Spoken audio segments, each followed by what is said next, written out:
How to screenshot on a Tecno Spark phone or Tecno Camon phone with Android 13 or 14. So the first way you can do is by pressing down on the volume down key and the power button together at the same time and a quick press. So it's like this here, and you'll see this happen like that. That's the one way you can do it. The other way is by using the quick panel access here, and you can look for the screenshot toggle right there. By tapping on that one time, that'll give you a screenshot.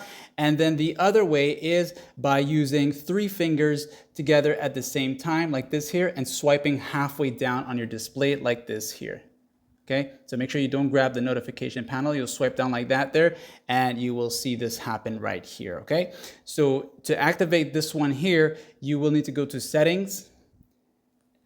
Then in the Settings section, go down to the part that says Special Function.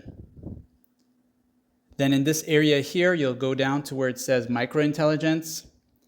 Then from here, you will see the screenshots. And just make sure the 3-finger screenshot is enabled. Like and sub.